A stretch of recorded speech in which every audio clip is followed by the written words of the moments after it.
everyone, and thank you for watching my real estate stats for May 2020 for the Fraser Valley area. I'm Michelle Cummins, and I'm with RE/MAX Little Oak from the Fraser Valley. So thank you for watching and listening. I'm going to get right down to it and tell you the good news. Good news for everyone. Good news for our BC economy.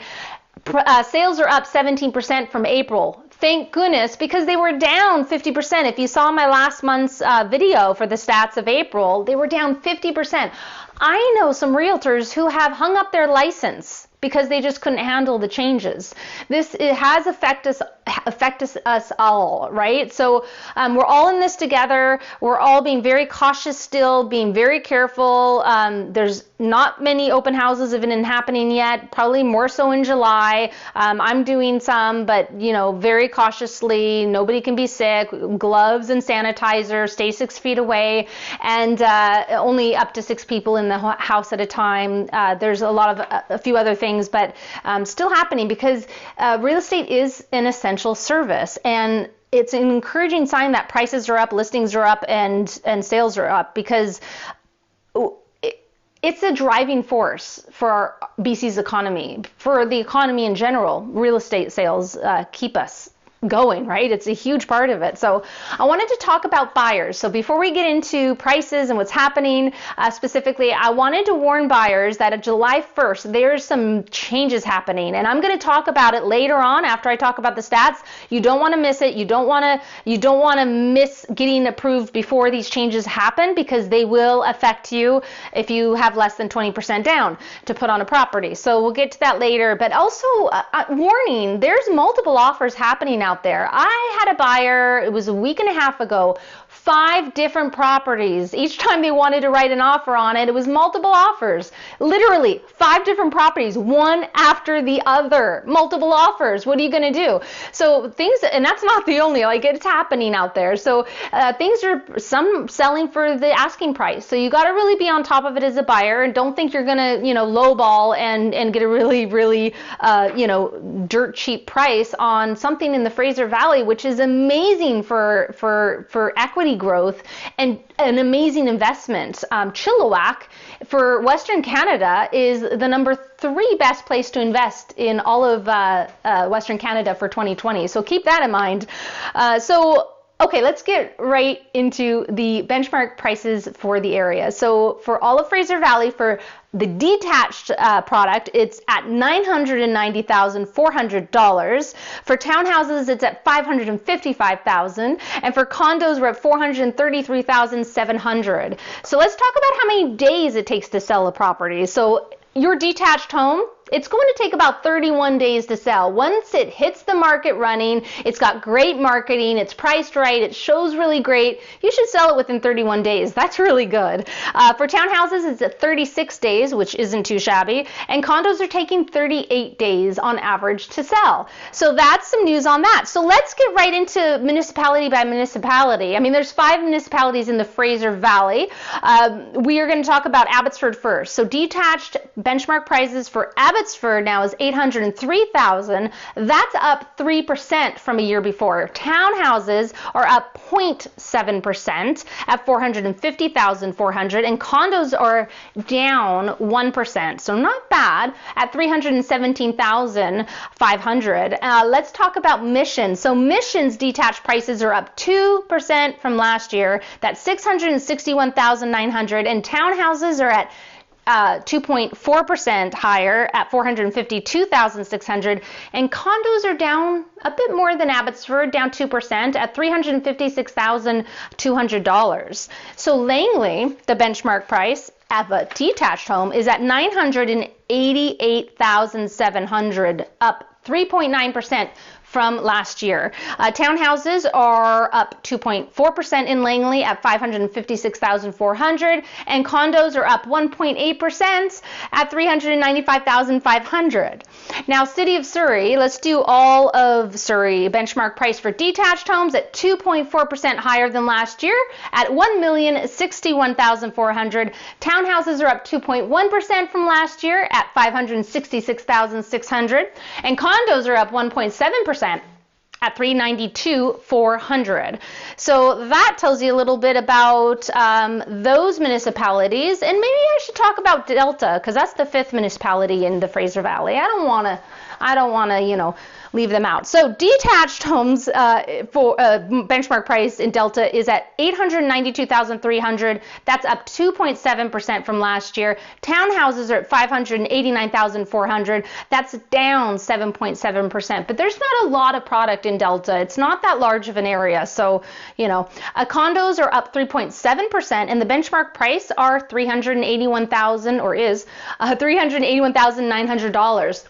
So I'm going to show you a graph, okay? It's going to show you what we're in right now. So are we in a seller's market, a balanced market, or a buyer's market? So you will see by the graph shown on the screen right now that we are actually dipped into a buyer's market. So we were balanced in April, May, just slightly dipped into a buyer's market. But don't be deceived, everything is still up. So keep that in mind. And the next one I'm going to scroll right now on the screen, or put up on the screen for you, is one of my favorite real estate graphs ever. It goes back to 1971 as far as what the MLS of our Fraser Valley Real Estate Board has tracked it since. So average price of detached homes in the Fraser Valley, we're in the second highest year we've ever been. I keep on saying that, but we are. And so some people get discouraged and this and that, but really if you look at it day to day, if you look at the stats, if you look at really what's happening and not just some of the media that you hear, you come back to reality. What is reality? And stay strong in that.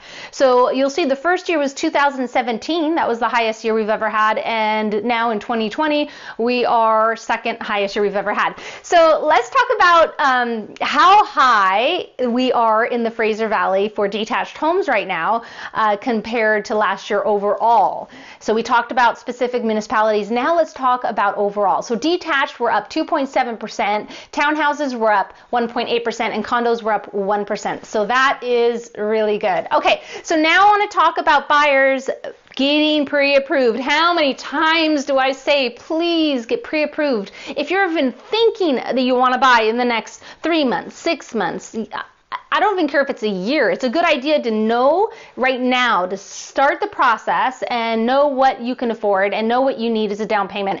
Because the news is July 1st, if you are going to put less than 20% down, CMHC and the government are changing their rules. Now your maximum gross debt ratio is going to drop from 39 to 35%. That's going to make it more difficult to borrow. Your maximum total debt service ratio drops from 44 to 42. And then your credit score has to be now a minimum 680 rather than the 600 it was before.